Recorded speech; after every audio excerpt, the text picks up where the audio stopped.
Las conmemoraciones son el momento ideal para llevar a cabo un revisionismo sobre los acontecimientos y procesos históricos con el fin de indagar y aportar más información sobre el pasado.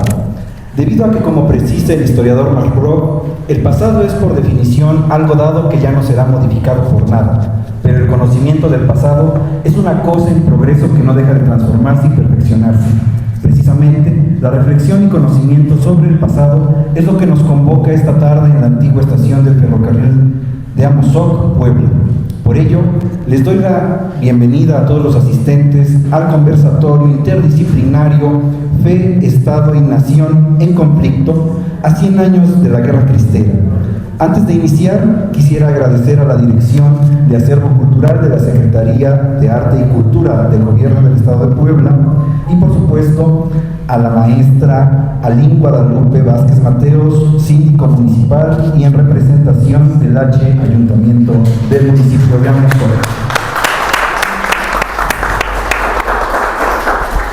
Asimismo, mi agradecimiento al maestro Pedro Ayala Soledad por la invitación para moderar esta mesa.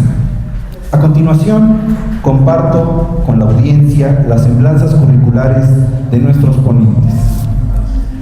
Lucía Janet Vega Arroy, quien va a hablar sobre la Guerra Cristera, transformación y repercusiones en la vida educativa en México, es doctorante en estudios históricos por el Instituto de Ciencias Sociales y Humanidades Alfonso Vélez Pliego. Cuenta con estudios de maestría en Ciencias Políticas y licenciatura en Administración Pública y Ciencias Políticas por la Benemérita Universidad Autónoma de Puebla. Por más.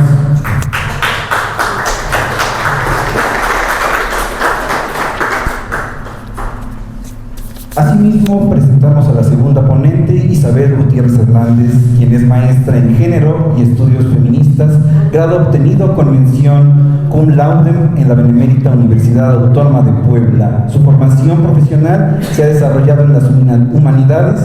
El inicio en esta área parte desde la licenciatura en Lingüística y Literatura Hispánica en la UAP, continuando con el posgrado en Estudios Históricos en la Universidad Popular Autónoma del Estado de Puebla, a quien le damos un fuerte aplauso.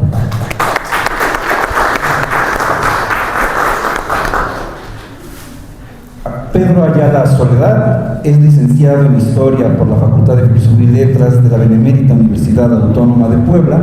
Fue becario del Consejo de la Crónica del Estado de Puebla de 2019 a 2021 y del Instituto Nacional de Astrofísica, Óptica y Electrónica, INAOE, entre 2021 y 2022. Asimismo, ha sido catalogador del Archivo del Oratorio de San Felipe Neri de Puebla, integrado al proyecto de fondos documentales antiguos, financiado por la British Library, a quien le damos un fuerte aplauso.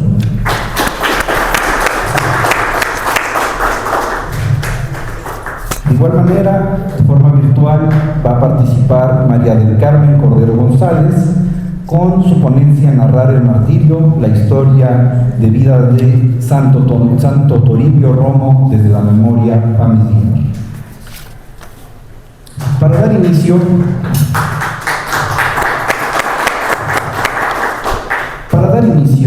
me permito señalar cuál va a ser la dinámica de este conversatorio. A partir de dos tipos de preguntas generadoras, las primeras van a ser generales y las segundas temáticas. Cada uno de nuestros participantes, dependiendo sus temáticas, van a abordar y van a realizar un comentario, una reflexión a cada ronda de preguntas.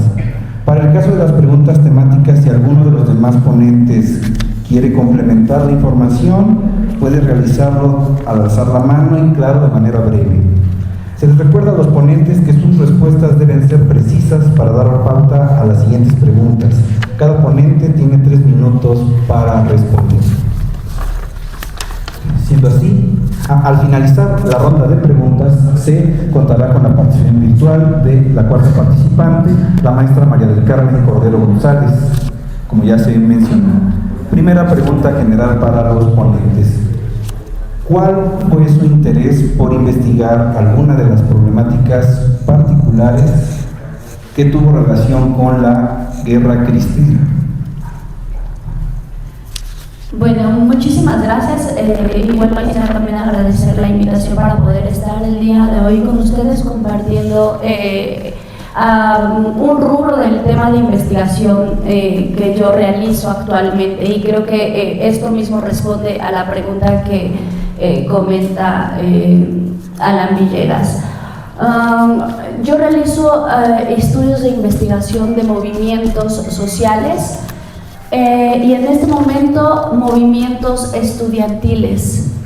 Si bien la guerra cristera es una lucha en torno a la, digamos que en torno a la administración de la esfera religiosa, es importante que no solamente se enfoca en esa misma, ¿no? Hay varios rubros los cuales son abordados, y entre estos rubros que aborda el conflicto cristero en Puebla es justo la educación. Forma parte incluso del umbral que investigo, y como un ejercicio detonador de esta misma investigación es la promulgación de la Ley Calles en 1926, y en este sentido pues existe esta disputa historiológica sobre el comienzo de la guerra cristera en sí misma, y también esta misma disputa en mi propio proyecto de investigación. En este caso, pues definiendo si es a partir de la emisión de la Ley Calles que surge este movimiento a través de la esfera educativa, o es a partir del comienzo del conflicto religioso que se da, pues en ese momento van de la mano, que surge este tipo de condicionantes para generar estos enfrentamientos dentro de la misma educación, que es lo que el día de hoy tendré como la oportunidad de poder platicar con ustedes. Básicamente esa es la dinámica que vamos a realizar, y ese fue el motivo por el cual yo comencé a generar estudios específicos sobre la guerra cristera y el conflicto cristero en Puebla, que pues bueno, más adelante supongo que se hará la especificación de la diferencia de por qué hablar de conflicto cristero en Puebla. Gracias. Bien, buenas tardes. También tomo el tiempo para hacer los agradecimientos correspondientes tanto al Ayuntamiento de Amozoc como a la Secretaría de Arte y Cultura del Gobierno del Estado de Puebla, y en particular al maestro Pedro Ayala por hacerme la invitación para participar en este conversatorio.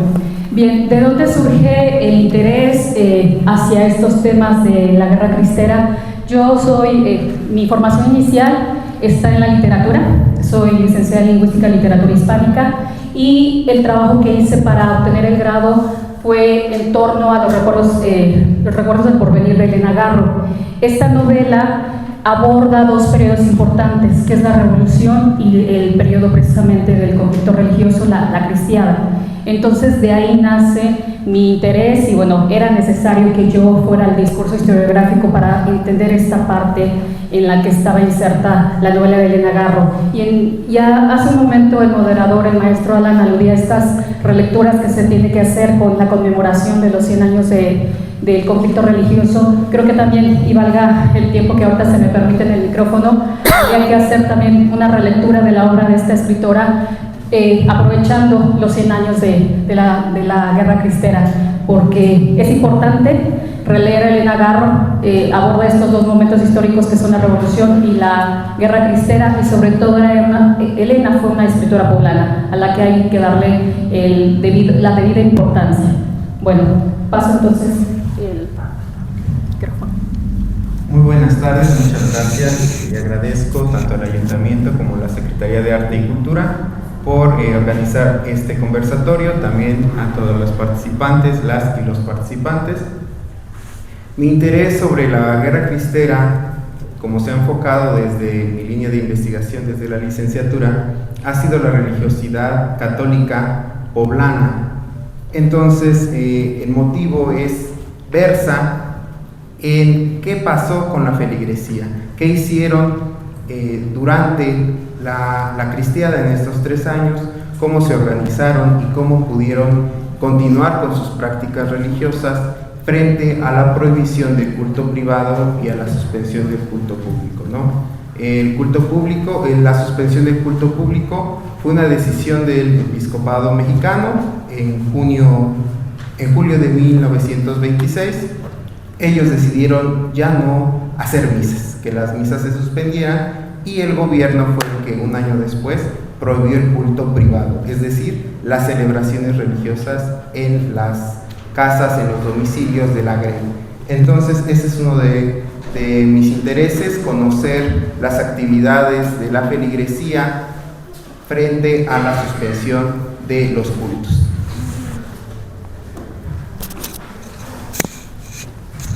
Muchísimas gracias a los tres ponentes por esta pequeña introducción sobre el interés de investigar precisamente estas problemáticas. Vamos a comenzar con la ronda de las preguntas temáticas. La primera pregunta para Lucía Janet Vega Roy, como bien se mencionó, va a hablar sobre la guerra cristera, transformación y repercusiones en la vida educativa en México.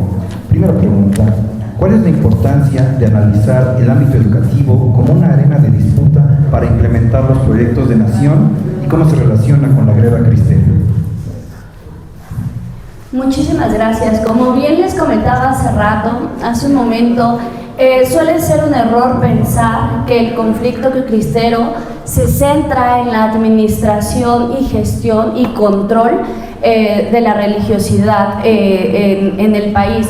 En realidad, la guerra cristera es una disputa por el espacio público también, y no solamente es el control del culto religioso, sino también de los bienes eclesiásticos, es decir, de un sentido de propiedad, de un sentido educativo, incluso del control político, porque limita la participación política del clero, ¿no? Y vamos a ir abordándolo, creo, con más detenimiento.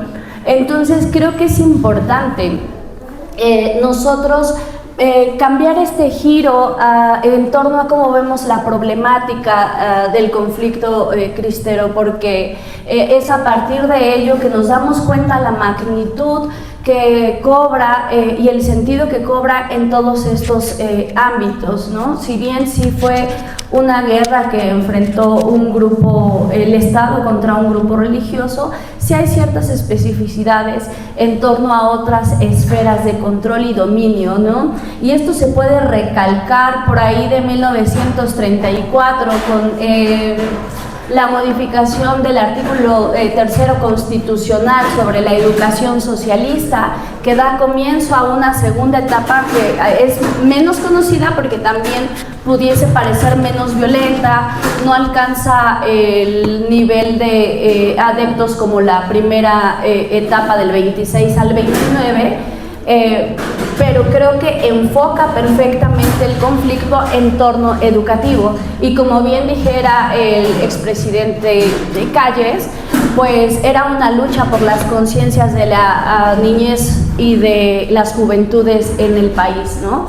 No solamente era una lucha religiosa en ese momento, y pues es importante, justo creo, conocer esto, ¿no? Saber que no solamente es en torno a un tema de la libertad de culto, porque incluso el artículo constitucional que regula la libertad de culto, a partir de la Constitución de 1917, no atenta contra la libertad de culto en sentido estricto, sino que la controla. Es decir, sigue existiendo esta libertad de culto, pero esta libertad de culto tiene mayor control, y posteriormente, evidentemente con la ley Calles, pues se intensifica este control. Y bueno, pues es así que yo contestaría o daría respuesta a esta pregunta, y no sé si alguno de mis compañeros quiera agregar algo, ¿no? Muchas gracias. La primera pregunta para Isabel Gutiérrez Hernández, quien nos va a hablar sobre los ecos literarios de la cristiada, sería: ¿cuál es el papel del testimonio documental para la transmisión de la memoria individual y colectiva, y cómo se relaciona con la guerra cristera? Bien, antes que el discurso historiográfico mostrara el conflicto cristero, lo hizo la literatura. Desde 1928 ya habían aparecido obras literarias que retomaban este conflicto. Viva Cristo Rey es la primera obra cristera de Vero Guzmán. Aún estaba el combate, todavía habían sido dados los acuerdos y ya aparecía esa obra literaria. Entonces debemos de tomar en cuenta que la literatura es fuente documental de este momento y también de alguna manera es ese repositorio de la memoria individual y colectiva. ¿En qué sentido?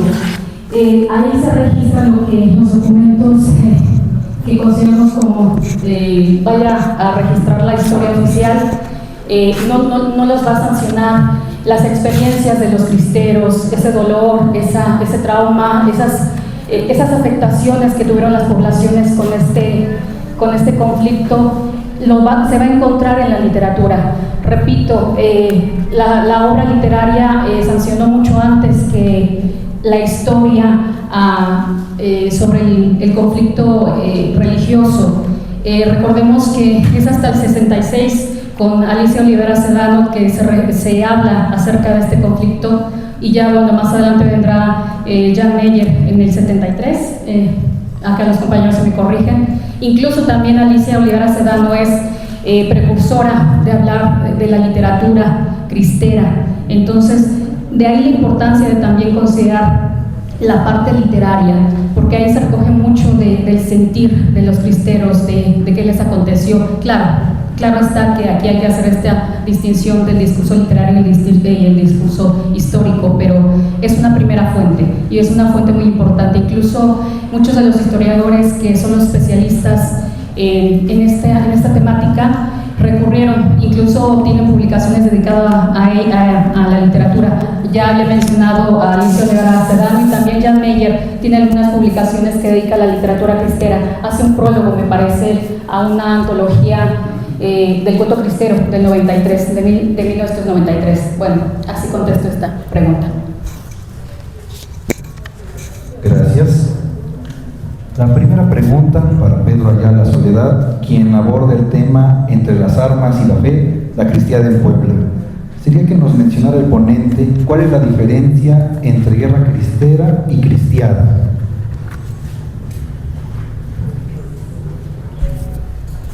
Bueno, la guerra cristera como tal, que es un periodo en el que se ha denominado de 1926 a 1929, se centra en el movimiento armado como tal. Es una guerra que la propia población se levanta en armas por diferentes intereses, en especial el religioso, pero también otros, ¿no? Y dura alrededor de 3 años, ¿no? Desde agosto de 1926 hay algunos levantamientos armados en algunos poblados, pero es hasta 1927 que el movimiento inicia en general en la mayoría del país, al menos en el centro occidente. Y la cristiada como tal es un concepto que lo toma Jan Meyer, porque no es el que lo coloca como tal en su tesis, sino que ya se había hablado sobre la cristiada. La cristiada se centra en este proceso, en este fenómeno, pero no solo levantamiento armado, sino otras actividades, otros intereses de la propia población, del propio gobierno, del clero, la resistencia pasiva, que es esta feligresía que reparte culto privado en sus casas, etcétera, ¿no? Entonces todo esto, la cristiada forma parte de un proceso en el cual hay muchísimos factores que obviamente no solamente se enmarca en el movimiento armado, a diferencia de lo que hemos hablado, que es la guerra cristera, ¿no? Los levantamientos, esta insurrección de la población, sobre todo en el Bajío, en el occidente del país, e inicia por medio de la suspensión del culto público, que justamente hoy, 31 de julio de hace 100 años, de 1926, entra la ley Calles, esta ley Calles que va a limitar un poco la acción social de la iglesia y de sus feligreses, y el clero va a suspender el culto justamente hoy, ¿no?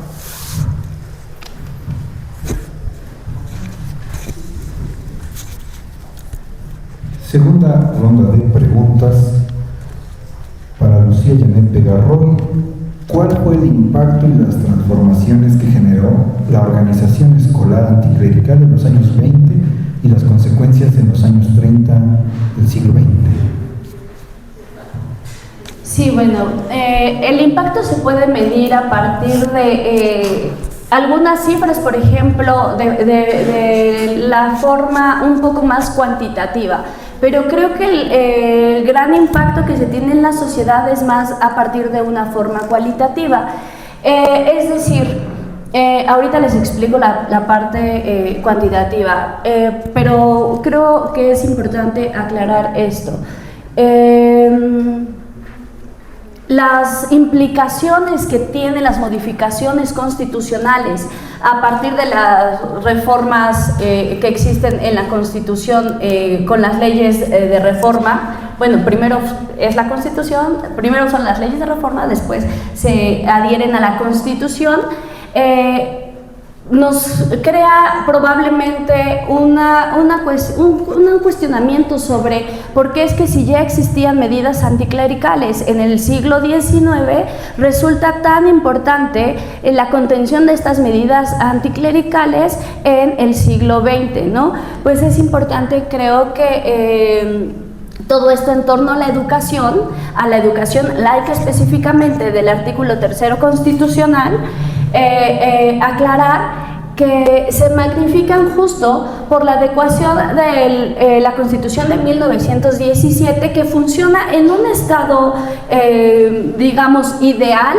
La Constitución es la autoridad máxima legal que existe.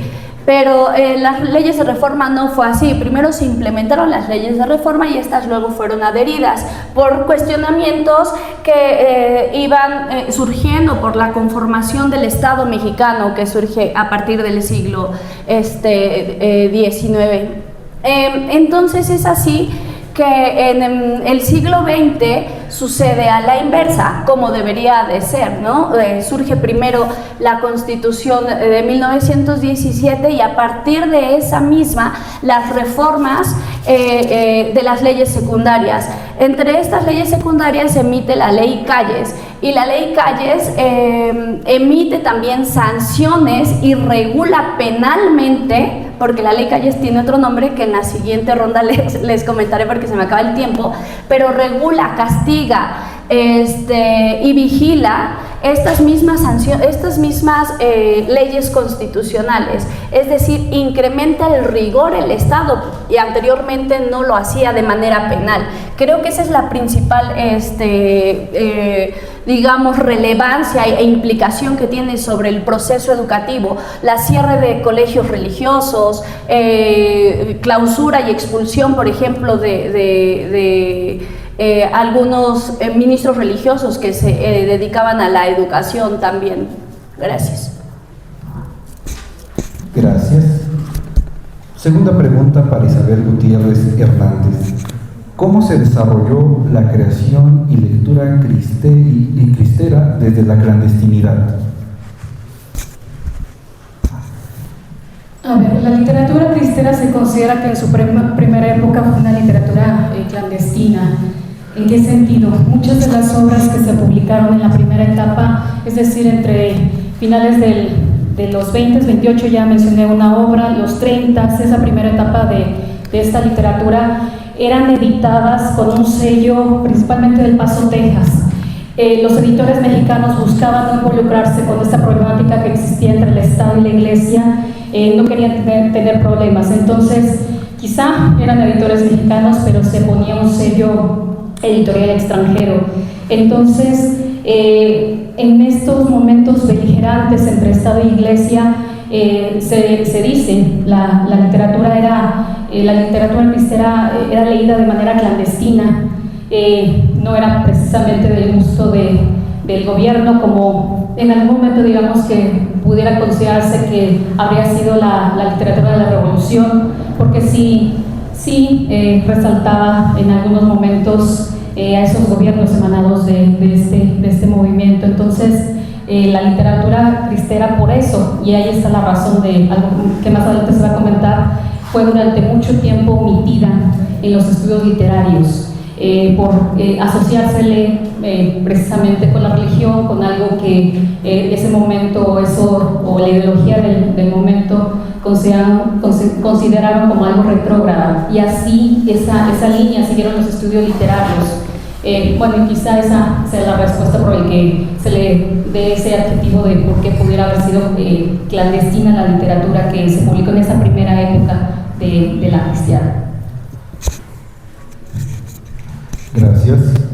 Segunda pregunta para Pedro Ayala Soledad. ¿Cuáles fueron las medidas que tomó la feligresía poblana ante la suspensión del culto público y la prohibición del culto privado?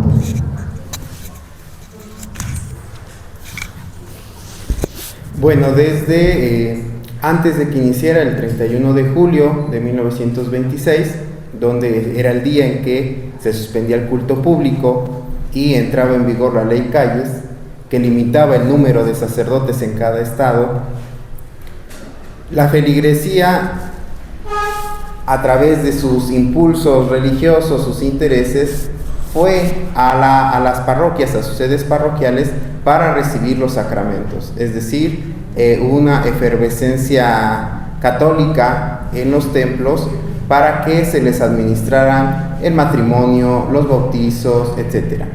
Esas fueron algunas medidas que la feligresía implementó justo antes de que iniciara la ley Calles y la suspensión del culto público.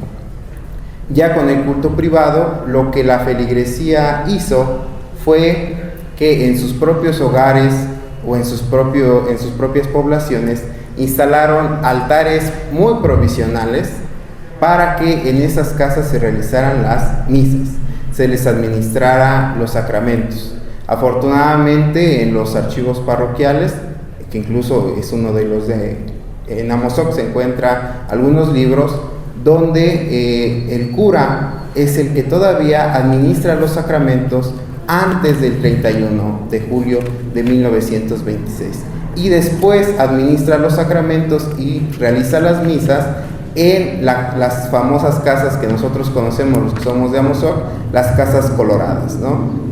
Pero también la feligresía va a continuar realizando sus juntas mensuales en casas propias de las celadoras, de la presidenta de, qué sé yo, de la Vela Perpetua, de las Hijas de María, etc. Pero aquí lo interesante es que ustedes se imaginen qué hubiese pasado si se suspendiera el culto público el día de hoy. Ya no habría fiesta patronal del 15 de agosto. Entonces, creo que eso es lo que debemos de repensar, qué significó la Guerra Cristera y cómo la feligresía actuó ante las medidas del episcopado mexicano, que fue suspender el culto público, y las medidas del gobierno de Calles, que fue limitar la acción social de la iglesia, como ya les he dicho, limitar el número de sacerdotes, prohibir las órdenes monásticas como frailes, monjas, etc.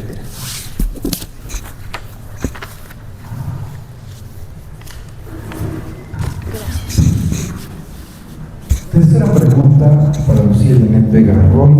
¿Cuáles son las semejanzas entre la Ley Calles de 1926 y lo establecido por la Constitución de 1917? Asimismo, ¿considera que existen relaciones con los leyes Juárez y Lerdo del siglo XIX? Me adelanté entonces de pregunta hace rato también. Las similitudes con la Constitución de 1917 podrían ser absolutamente todas, porque justo lo que busca la Ley Calles, que había quedado es conocida como la Ley sobre Delitos y Faltas en Materia de Culto Religioso y Disciplina Externa, pero en el Diario Oficial de la Federación se publica como la ley que reforma el Código Penal, que es lo que les explicaba hace rato, para el distrito y los territorios federales, en materia de fuero común y delitos contra la federación. similitudes de esta ley llamada Ley Calles a partir de este momento y que anteriormente también la habíamos mencionado con este nombre, absolutamente todas. Lo único que busca es de manera estricta hacer valer la ley, algo que no se hacía con anterioridad. Si bien estaba fijada ya dentro de la Constitución, no era de manera tangente y pues no había ni la vigilancia ni la obligación, sí era obligatoria, pero no habían las sanciones para poder castigarla. Las leyes de reforma, pues sucede prácticamente lo mismo. Sí hay modificaciones. En 1917 se redistribuyen algunos de estos artículos, cambian de número de artículo. Por ejemplo, el 30, que fue uno de los artículos más que causaron más conflicto con los cristeros, antes era el 29 y existe como una administración diferente de otras constituciones anteriores, o más bien de la constitución anterior próxima, porque la del 24 todavía no tenía la parte anticlerical en el caso, por ejemplo, de la educación, pero tampoco el control de los ministros religiosos. Es a partir de 1917 que incluso se modifica el control del número de ministros religiosos que debe de haber en cada una de las poblaciones, que estos ministros religiosos fuesen de nacionalidad mexicana, ¿no? Y estos elementos que pudiesen parecernos para nosotros quizá un poco simplistas y que a lo mejor dices, bueno, pues si ya había una ley previa, ¿cuál es la diferencia? Pues en realidad detonaron parte de todo este conflicto, pues porque la Iglesia pues interpretaba un atentado en contra de sus miembros, ¿no? También hay una parte política que quizá probablemente en las preguntas generales pueda yo responder, si el tiempo me lo permite. Gracias. Gracias. Tercera pregunta para Isabel Gutiérrez Hernández. ¿Cuál es la relación entre la literatura cristera y la literatura revolucionaria? Bien, durante mucho tiempo los estudios literarios, omitiendo esta mención a la literatura cristera, cuando lo llegaban a mencionar de manera muy superficial, consideraban que era una variante de la literatura de la Revolución, y siempre de manera demeritoria, hablando de las obras que buscaban representar la cristiada. Ese sería quizá el nexo, y también, bueno, temporalmente, en cuanto a estos dos acontecimientos, vamos a ver que ahí estaría también la relación. Y otra parte es que cuando en los estudios literarios abordan estos dos periodos en la literatura, consideran que la literatura cristera es antípoda de la literatura de la Revolución. ¿Por qué? Porque generalmente al movimiento o al conflicto religioso se le califica como antirrevolucionario, contrario a este. Entonces, esta misma línea seguiría también los estudios literarios, y insisto, esta mención que durante mucho tiempo hicieron los críticos literarios la hacían de manera muy superficial y de manera demeritoria. Ya va a ser más adelante que se le dé la justa dimensión a esta literatura, y ya casi va a venir hasta los años finales de los años 90. Bueno, aunque en un principio ya mencionaba que ahí estaba Alicia Rivera Sedano, que fue la primera que escribió acerca de la literatura cristera. Gracias. Tercera pregunta para Pedro Ayala Soledad. Aunado a lo que nos acaba de comentar sobre las casas coloradas, la pregunta es si tiene usted ubicado qué otros mecanismos utilizó la fe católica para continuar sus prácticas religiosas, y si es que lo tiene ubicado, podría compartir si tiene identificado la administración de sacramentos desde la clandestinidad. Bueno, en el caso de Amozoc, sí fue la sede parroquial en este periodo, las Casas Coloradas, ¿no? Pero otro ejemplo es la ciudad de Puebla, no sé, la parroquia de San José, donde está a un lado el hospital, el IMSS, por quienes no hayan ido, pues algún día iremos, no al IMSS, sino a la parroquia de San José. El cura tuvo que salir del templo, tuvo que salir de la casa cural y fue a vivir a una calle del templo, y ahí continuó haciendo la administración sacramental. Otro templo es el templo de la Concordia, el templo del Oratorio San Felipe Neri, que está en la ciudad de Puebla. A la vuelta se fue a vivir el padre, ¿no? Entonces, en estas sedes se impartió la administración sacramental. La feligresía iba a esas casas para que los casara el padre, para que los bautizara, etc. No solamente en estas sedes eran los centros de administración, sino que en las propias casas pues se llevaba a cabo estos actos religiosos, ¿no? De hecho, hay algunas personas que todavía conservan los bolos, los llamados bolos que se daban en los bautizos. Nosotros recordamos que los bolos se aventaban, ¿no? Aunque el padrino pedían y pues aventaban las monedas de menor denominación, pues antes los bolos eran un tipo de invitaciones, ¿no? Hay población, hay gente que todavía tiene estos bolos o estas invitaciones de matrimonio, que se van a casar e invitaban a los familiares más cercanos para que asistieran a sus propias casas. Y es ahí donde vemos esta movilidad de los sacerdotes que iban a diferentes casas para impartir los sacramentos, ¿no? Pero también llevaban sus propios libros donde registraban los matrimonios, otros sacramentos, e incluso los propios sacerdotes iban y daban los últimos auxilios espirituales, ¿no? La extrema unción, para que la población muriera, acorde a los lineamientos de la Iglesia. Es por eso que todavía en la ciudad de Puebla, como es un centro muy importante para la feligresía católica poblana, todavía conserva estos libros de administración sacramental, y es donde podemos ver cómo continuaron las prácticas religiosas tanto por la propia feligresía como por el propio clero.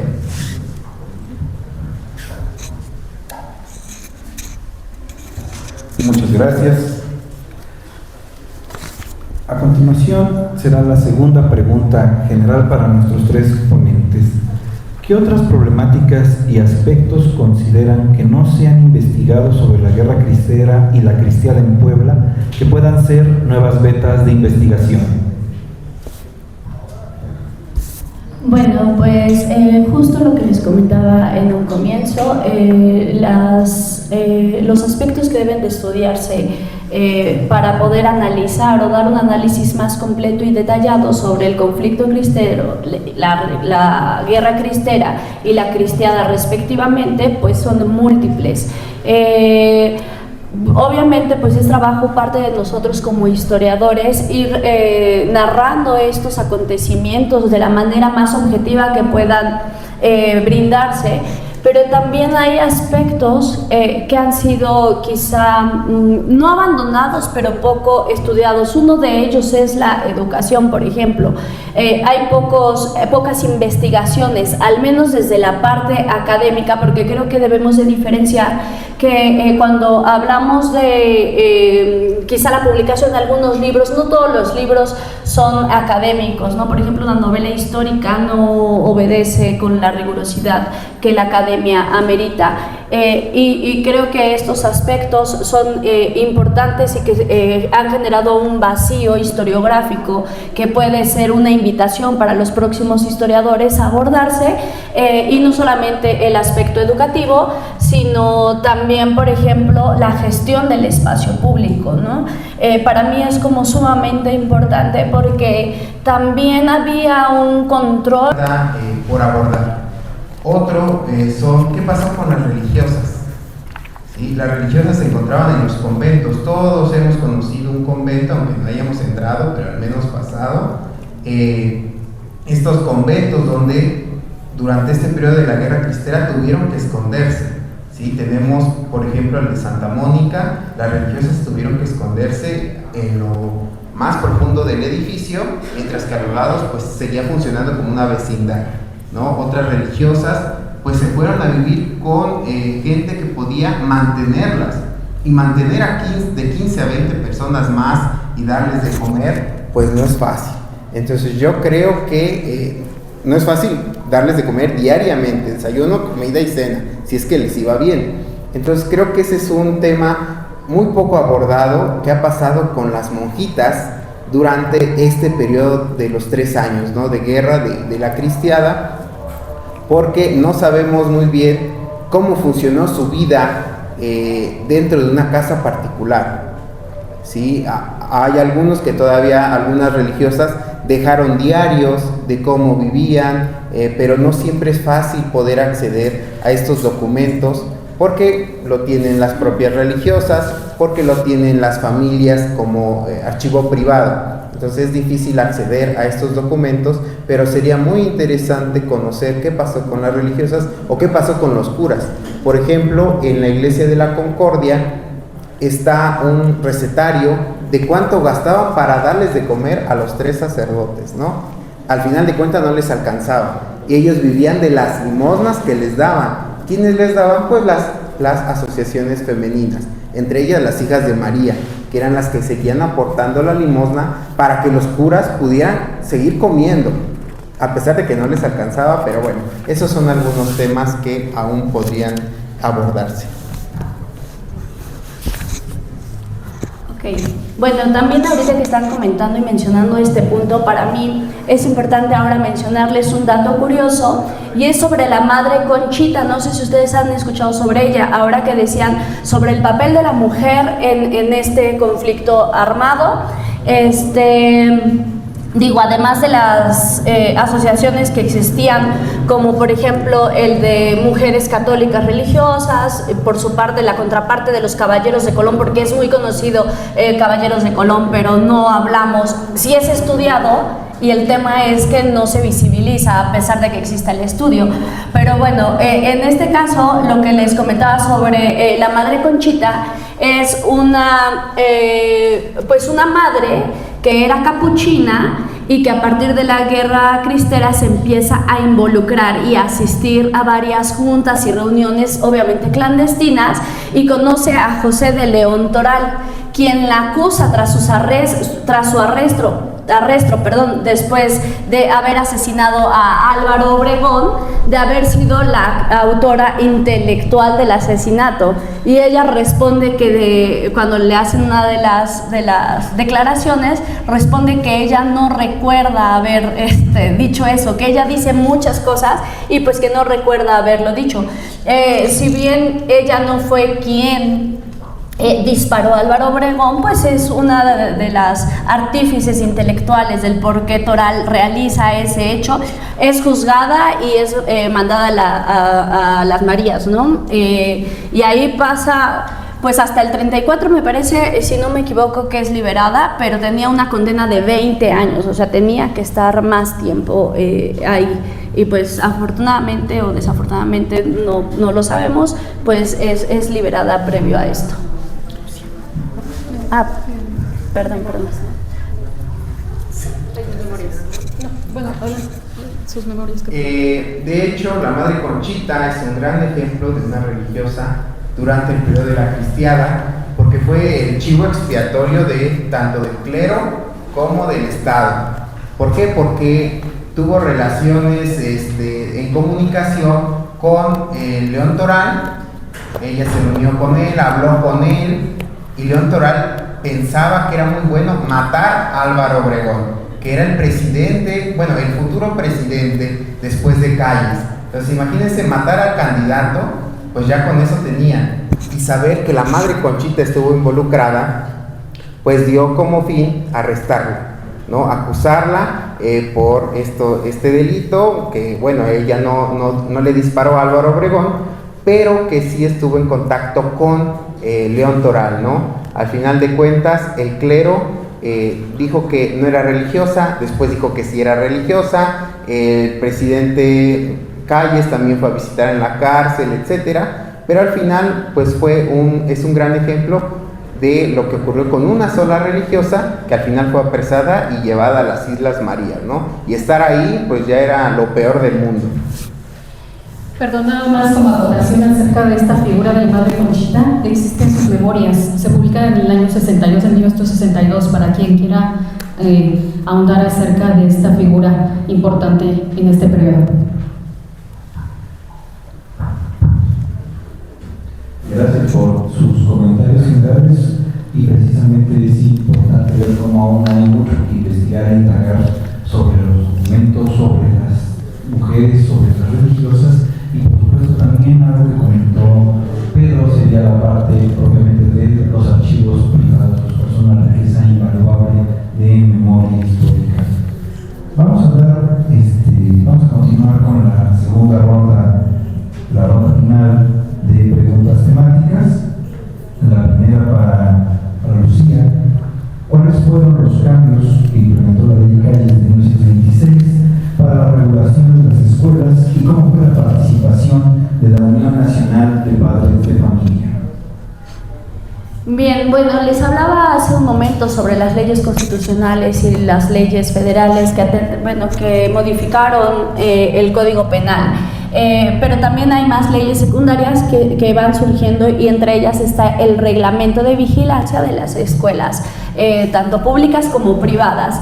Algunas de las regulaciones que da este reglamento obviamente pues obedece a este esquema penal de la Ley Calles.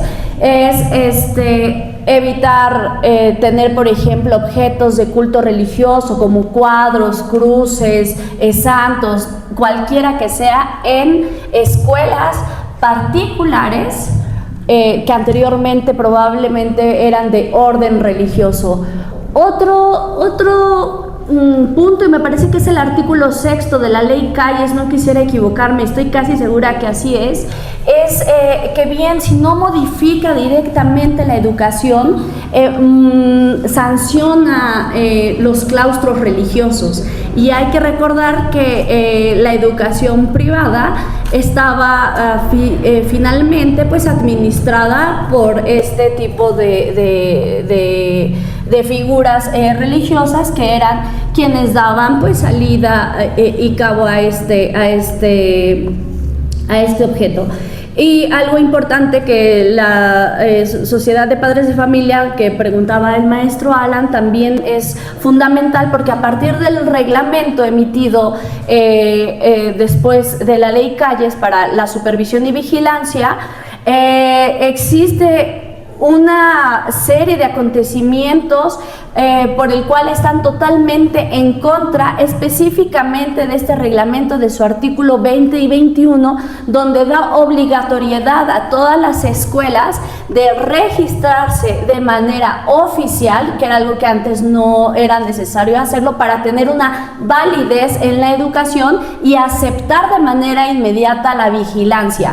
Obviamente, a partir de esta lucha y pues demandar la injusticia de este último artículo, porque finalmente era una garantía educativa la que ellos también brindaban de manera general a la sociedad, pues logra tumbarse en 1928, se quita del reglamento de inspección para las escuelas públicas y privadas. Digamos que esa fue una batalla que ganaron los cristeros para la educación.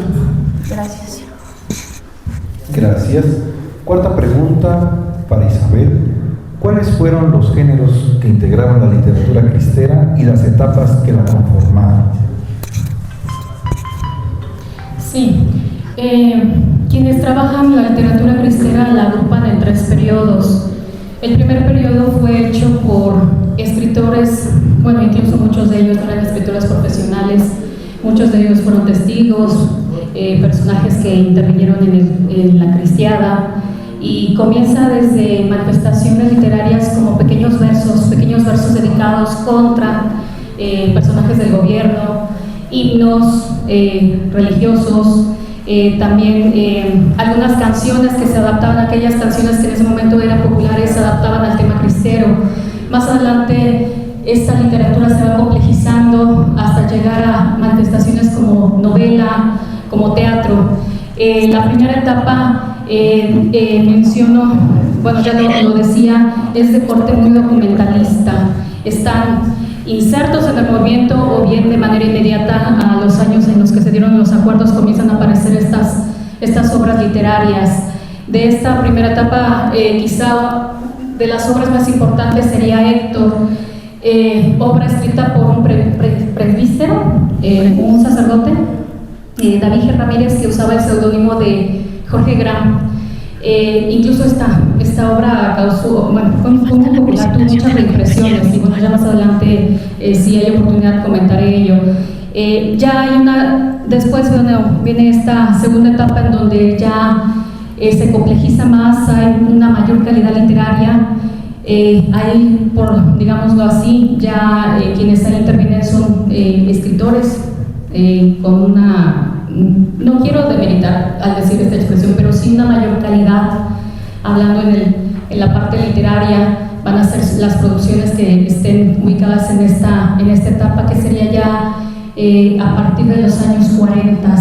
Ahí vamos a encontrar obras como la de Pensativa de Jesús Goitorta, Santos, quizás sería una de las representativas, y ya una tercera etapa que ya hablaríamos de escritores que ya tienen una importante distancia del evento histórico, pero que retoman este momento, y ahí sí vamos a encontrar a Elena Garro, a escritores como Vicente Leñero con una obra de teatro dedicadas al personaje que hace un momento mencionaban que era León Toral, también lo va a hablar de él Jorge Ibargüengoitia, José Emilio Pacheco. Muchos retoman a este personaje que consideran el emblema de este momento. Repito, ya todos ellos ya están distanciados de ese periodo, pero aún sigue siendo motivo para ellos la guerra cristiana. Gracias. Cuarta pregunta para Pedro. ¿Cómo se desarrolló la participación de los curas y religiosas durante la cristiada? Si nos podría compartir algún personaje relevante del proceso. Bueno, creo que la respuesta anterior contestaba esta, pero para los que son de Amozoc, en ese entonces era el cura Daniel Vera y Ramírez. Este cura, justamente el 6 de agosto de 1926, aún daba el catecismo en la casa cural, pero al momento de salir los niños, el ayuntamiento empieza a tirar disparos al aire. Obviamente los niños salen corriendo y el cura es el que todavía se queda en la casa cural, pero es necesario salir, ¿no? Él tuvo que salir y ya irse a otro espacio, a otra casa, para seguir administrando los sacramentos, ¿no? Entonces ese es un ejemplo muy claro de cómo el clero siguió manteniendo el culto, pero todas las advertencias, todo lo que pudo haber llevado a realizar durante este periodo, ¿no? Principios de agosto de 1926, ¿no? Otro caso son los obispos. Los obispos son exiliados, ¿no? Los llevan a Estados Unidos en 1927, ellos salen porque el gobierno les echa la culpa porque se descarriló un tren y pues eran los cristeros los que descarrilaron el tren. Entonces el obispo de Puebla, el obispo de México, el obispo de Michoacán pues salen y son exiliados a Estados Unidos, sobre todo en Texas, en El Paso, Texas, en Laredo, luego en California, etc. Esos son algunos casos del alto clero y del bajo clero que pues continúan con sus actividades a pesar de la suspensión del culto público. De hecho, podemos denominar que son curas cismáticos porque algunos sacerdotes continuaron realizando misas en los templos, cosa que el episcopado mexicano había dicho que estaba prohibido, por lo mismo de la ley Calles, pero podemos considerarlos cismáticos porque, bueno, desobedecieron, pero ellos a veces podían celebrar misas en los templos porque llegaban las tropas cristeras, ellos tomaban los pueblos y pues les daban todas las garantías para seguir realizando el culto dentro de los templos, ¿no? Pero bueno, ese también es otro tema que falta más investigar.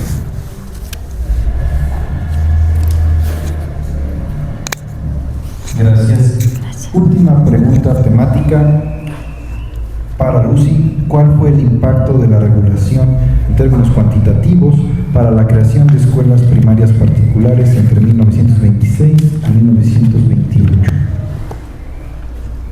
Bueno, si hablamos de cifras, principalmente el impacto cuantitativo, que era una de las cifras que había quedado pendiente en la pregunta anterior, se puede verificar a través del registro de estos centros educativos de manera oficial. Es decir, para que hubiera un colegio privado tenía que tener el registro ante el Estado.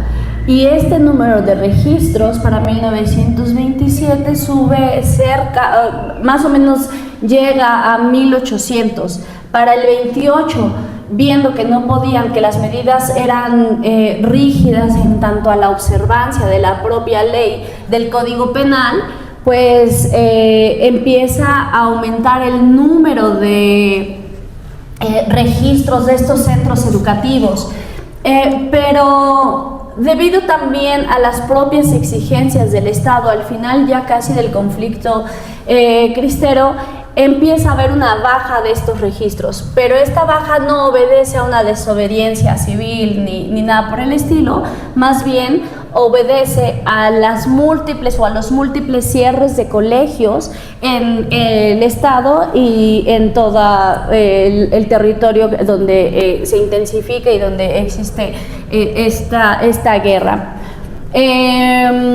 Otras cifras, por ejemplo, las cifras más alarmantes en Puebla, relacionadas a esta segunda etapa que les comentaba del 30 al 40, la podemos vivir en la Sierra Norte, por ejemplo, a través de grupos de choque, que, bueno, no eran grupos de choque tal cual, era, pues sí, grupos armados que asesinaban a maestros rurales. Acá, en este sentido, al menos parte de las insignias que gritaban "Viva Cristo Rey", está, por ejemplo, el caso de Odilon Vega, que asesina y mutila a más de 100 maestros rurales e indígenas en nombre de Cristo Rey. Y esto solo por ser profesores o educadores de escuelas socialistas. Las escuelas rurales principalmente tenían un corte socialista y empiezan a surgir a partir de la modificación del artículo 3º que se da en el 34. Podemos medir un poco más las implicaciones mortales, digamos, en esta segunda etapa, y es justo, ya no tanto como lo es la del 26 al 29 con la guerra, sino dentro de este mismo conflicto, es la educación justo la que cobra relevancia. Última pregunta temática para Isabel. ¿Podría profundizar sobre otras figuras femeninas que participaron en la literatura cristera, ya sea como protagonistas de relatos o escritoras? La literatura cristera, a diferencia de la literatura de la Revolución, se distingue porque el personaje femenino toma gran importancia. De varias de las obras de la cristiada, las mujeres son protagonistas. Por ejemplo, de la obra de Jesús Boitorta, Pensativa, hay una generala, un personaje importante ahí en la historia. Así sucede en otras más, a diferencia de lo que sucede en algunas obras de la novela de la Revolución, en donde vamos a encontrar a la mujer únicamente como acompañante, no como un personaje central. Eso hablando del universo literario. En cuanto a las escritoras, aparte de quien hace un momento había yo mencionado, como fue Elena Garro con Los Recuerdos del Porvenir, en donde inserta su obra entre Revolución y la cristiada, que llama Ixtepec, pero en realidad es la Iguala Guerrero, lugar en donde ella vivió en su infancia. Aparte de Elena Garro, pues la literatura cristera sanciona precisamente las memorias de la Madre Conchita, que se publica en 1962, porque este tipo de literatura sanciona desde las memorias, autobiografías, muchas manifestaciones de muchos géneros que pueden aquí ser incluidos. Y bueno, ya con el tiempo reducido, pero solo me gustaría mencionar que hay publicaciones recientes, publicaciones hechas por mujeres. En 2018 publicó Todas las guerras del mundo, Pita Raigosa. También hay una publicación de una escritora argentina en 2023 que inserta su historia de ficción en el conflicto religioso, y esta historia se llama Nuestra historia oscura, nuestro lado oscuro. Ahorita se me escapa a conciencia el título, pero en realidad es limitado el registro que se tiene de escritoras que participaron de esta literatura, pero insisto, como hace un momento decía, yo creo que habría que rescatarlas porque, como sucedió en otros periodos que se les omitió, seguramente así ha sucedido. Habría que hacer una investigación en torno a todas ellas. Gracias.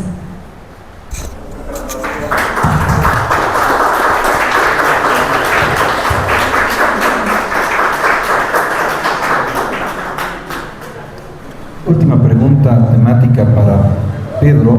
¿Cuáles fueron los intereses y de qué escala social eran los grupos de poblanos que formaron parte de la cristiada en Puebla?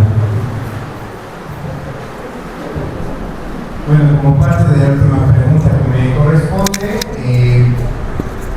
se puede pensar que en estos levantamientos armados la mayoría pues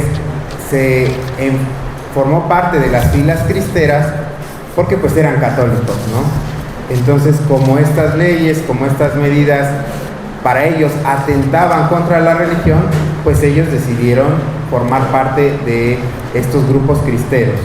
Pero también hay otros intereses. Por ejemplo, con la reforma agraria, no solamente comenzó la reforma agraria con Lázaro Cárdenas, sino mucho antes, ellos también se integraron a las filas cristeras porque querían tierras. Por ejemplo, en el sur de Puebla, muchas personas, sobre todo masculinos, se integraron porque necesitaban tierras y querían tierras de los hacendados. Es por eso que también ellos mismos escriben en sus memorias, en sus manifiestos, que ellos son cristeros porque son agraristas, ¿no? O porque no son beneficiados de la reforma agraria. No solamente, como les digo, se queda en el ámbito religioso, sino por otros factores.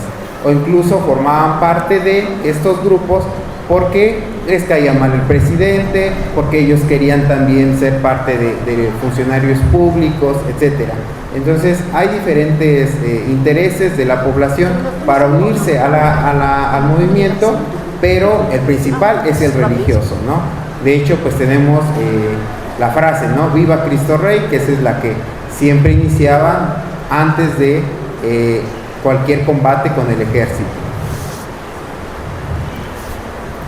Sí, justo parte de lo que decía Pedro, si bien no había una reforma, digamos, en términos marxistas, quizá podemos hacer esta diferenciación entre las modificaciones reformistas y las modificaciones revolucionarias, ¿no?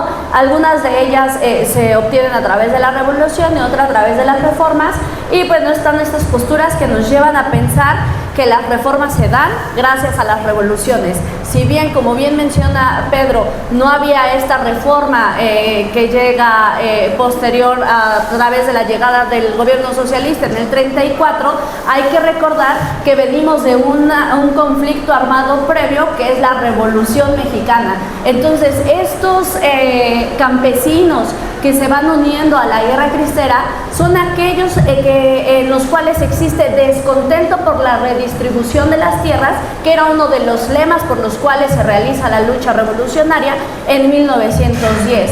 Entonces, si bien pues a lo mejor pudiese parecer que tenían un propósito ajeno, pues sabemos que los conflictos con la iglesia pues surgen también a partir de años muchísimos previos, ¿no? Finales del siglo XIX, principios del siglo XX. Gracias. Última pregunta general para nuestros ponentes. A su consideración, la manera de conclusión y de cierre de su participación, ¿por qué es importante continuar investigando sobre el impacto de la guerra cristera y la cristiada en Puebla? Pues como lo habíamos mencionado, normalmente en la academia es complicado poder abordar en su totalidad todos los aspectos que involucran alguna de los rubros sobre un tema en específico, ¿no?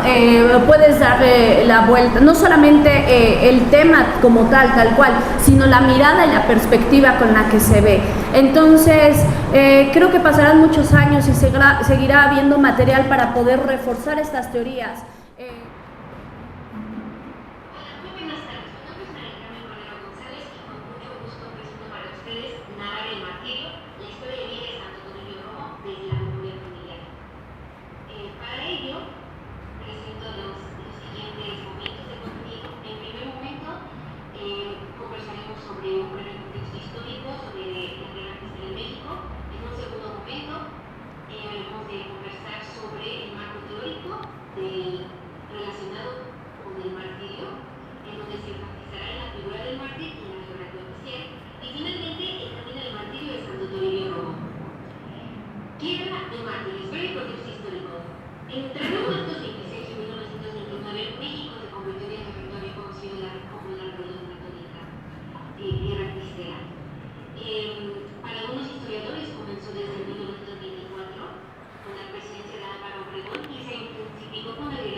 A nuestro pueblo en la ignorancia